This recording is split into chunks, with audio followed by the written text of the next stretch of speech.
ശ്രീ അരുൺകുമാർ, കേന്ദ്ര സർക്കാരിന്റെ നയങ്ങൾക്കെതിരെ സംസ്ഥാനത്തെ ഇങ്ങനെ പല രീതിയിൽ ബുദ്ധിമുട്ടിക്കുന്ന ഒരു സമീപനം കേന്ദ്ര സർക്കാർ എടുത്തുകൊണ്ടിരിക്കുകയാണ്. അതിനെതിരെയാണ് LDF രാജ്ഭവൻ മാർച്ച് ഇന്ന് നടത്തുന്നത്. എന്താണ് ഇതിലൂടെ ലക്ഷ്യം വെക്കുന്നത്? എന്താണ് പ്രതീക്ഷിക്കേണ്ടത്? ശക്തമായ ഒരു പ്രതിരോധം തന്നെ തീർക്കാൻ സാധിക്കുമല്ലോ അല്ലേ? പ്രധാനമായും കേന്ദ്ര സർക്കാർ 3 മാർഗത്തിലൂടെയാണ് സംസ്ഥാനങ്ങളുടെ ഭരണത്തെ ദുർബലപ്പെടുത്താൻ ശ്രമിച്ചുകൊണ്ടിരിക്കുന്നത്. ഒന്ന്, കേന്ദ്ര ഇൻവെസ്റ്റിഗേഷൻ ഏജൻസികളെ സ്വന്തം ഇഷ്ടപ്രകാരം ദുരുപയോഗം ചെയ്യുന്നു. 2, ഗവർണർമാരെ ഉപയോഗിച്ചുകൊണ്ട് BJP ഇതര സംസ്ഥാന ഗവൺമെന്റുകളുടെ പ്രവർത്തനത്തിൽ നിരന്തരം ഇടപെട്ടുകൊണ്ട് സംഘർഷം സൃഷ്ടിക്കുകയാണ്. 3, സാമ്പത്തിക ഉപരോധം ഏർപ്പെടുത്തിക്കൊണ്ട് ഒരു ഫെഡറൽ രാജ്യത്ത് സംസ്ഥാനങ്ങൾക്ക് നീതിപൂർവം കിട്ടേണ്ട വിഹിതം കൊടുക്കാതെ അവരെ ബുദ്ധിമുട്ടിപ്പിക്കുകയാണ്.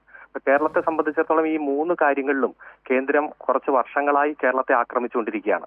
അടുത്ത കാലത്ത് ഏറ്റവും ഗുരുതരമായിട്ടുള്ളത് കേരളത്തിന്റെ സാമ്പത്തികമായി തകർക്കാൻ വേണ്ടി നടത്തുന്ന ശ്രമവും ഗവർണറെ ഉപയോഗിച്ചുകൊണ്ടുള്ള പച്ചയായിട്ടുള്ള രാഷ്ട്രീയം കളിയാണ്. കഴിഞ്ഞ വർഷം കേരളത്തിന് കിട്ടിക്കൊണ്ടിരുന്ന നികുതി തുകയിൽ 40%, അതായത് 57,400 കോടി രൂപയുടെ കുറവാണ് ഈ വർഷം ഉണ്ടായിട്ടുള്ളത്. അത് കേരളത്തിനുള്ള നികുതി വിഹിതമായാലും GST നഷ്ടപരിഹാരമായാലും കടമെടുക്കാനുള്ള തോത്, അതുപോലെ തന്നെ റവന്യൂ ഡെഫിഷ്യൻസി ഫണ്ട്, ഈ 4 ഇനത്തിലാണ് ഈ വെട്ടിക്കുറവ് വന്നിരിക്കുന്നത്. നിർമ്മലാ സീതാരാമൻ പലതവണ കേരളത്തിൽ വന്ന് വലിയ പത്രസമ്മേളനമൊക്കെ നടത്തുമ്പോഴും ഈ തുക കുറയാനുണ്ടായിട്ടുള്ള കാരണത്തെക്കുറിച്ച് വിശദമാക്കുന്ന സാഹചര്യം ഉണ്ടായില്ല. അതോടൊപ്പം തന്നെ ഗവർണറെ ഉപയോഗിച്ചിട്ടുള്ള രാഷ്ട്രീയം കളി, ഗവർണർ എന്ന രൂപത്തിലും ചാൻസലർ എന്ന രൂപത്തിലും ഈ സംസ്ഥാനത്തെ വിവിധ നേട്ടങ്ങളെ തകർക്കാൻ വേണ്ടി നടത്തുന്ന ശ്രമങ്ങൾ നമ്മൾ നിരന്തരം കാണുകയാണ്.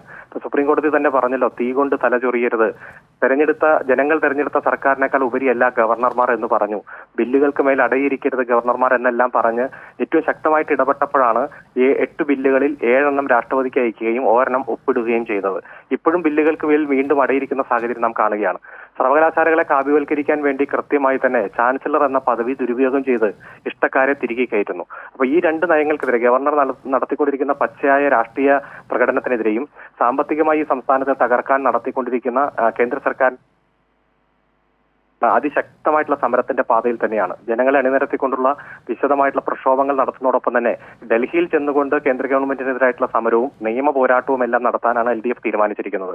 അതിന്റെ ഭാഗമായിട്ടുള്ള ഈ രാജ്ഭവൻ മാർച്ച് ഏതായാലും ചരിത്രപരമായിട്ടുള്ള ഒരു പോരാട്ടമായി മാറും എന്നതിൽ യാതൊരു സംശയമില്ല. അഡ്വക്കേറ്റ് അരുൺകുമാർ, ഈ ഇക്കാര്യങ്ങളൊക്കെയും ചൂണ്ടിക്കാട്ടി പല ഘട്ടങ്ങളിലും മുഖ്യമന്ത്രിയായാലും മന്ത്രിമാരായാലും എന്തിന് നവകേരള സദസ്സിലൊക്കെയും എല്ലാ വേദികളിലും ഇത് ആവർത്തിച്ച് പറയുന്ന ഒരു സാഹചര്യമുണ്ട്. പക്ഷേ മറുവശത്ത് ചില വലതുപക്ഷ മാധ്യമങ്ങൾ ഉൾപ്പെടെ ഈ ഒരു കാര്യത്തെ സംസ്ഥാനത്തിന്റെ കുറ്റമായി ചൂണ്ടിക്കാട്ടിക്കൊണ്ട് കേന്ദ്രത്തിന്റെ ഭാഗത്ത് തെറ്റൊന്നുമില്ല, അവരുടെ സമീപനമൊക്കെ ശരിയാണ്, അവരുടെ നീക്കങ്ങളൊക്കെ ശരിയാണ്, അതിനെ സംസ്ഥാന സർക്കാരാണ് പല രീതിയിൽ തെറ്റായി വ്യാഖ്യാനിക്കുന്നത് എന്ന് ചിത്രീകരിക്കാനുള്ളൊരു ശ്രമം നടക്കുന്നുണ്ടല്ലോ. അതിനെ എങ്ങനെയാണ് നമ്മൾ കാണേണ്ടത്? തീർച്ചയായും ഇവിടെ പ്രതിപക്ഷവും അതുപോലെ വലതുപക്ഷ മാധ്യമങ്ങളും യഥാർത്ഥത്തിൽ ചർച്ച ചെയ്യപ്പെടേണ്ട വിഷയങ്ങളൊന്നും ചർച്ച ചെയ്യുന്നില്ല. ഇപ്പൊ വാളയാർ ചെക്ക് പോസ്റ്റിന് അപ്പുറത്തേക്ക് കേന്ദ്ര ഇൻവെസ്റ്റിഗേഷൻ ഏജൻസിക്കെതിരെ നയം സ്വീകരിക്കുന്നവരാണ് കോൺഗ്രസുകാർ. അതുപോലെ ഗവർണർമാരെ ഉപയോഗിച്ചുകൊണ്ട് രാഷ്ട്രീയം കളിക്കുന്നതിനെതിരെ ഇപ്പൊ തമിഴ്നാട്, തെലങ്കാന, അതുപോലെ തന്നെ ബംഗാൾ, ഡൽഹി, പഞ്ചാബ് സംസ്ഥാനങ്ങളിലെല്ലാം സമാനമായിട്ടുള്ള വിഷയങ്ങളുണ്ട്. അവിടെ അഭിപ്രായം പറയുന്ന പ്രതിപക്ഷം ഈ കേരളത്തിലെ അഭിപ്രായം പറയുന്നില്ല. അതുപോലെ തന്നെ സാമ്പത്തികമായി കേരളത്തെ തകർക്കാനുള്ള നയം.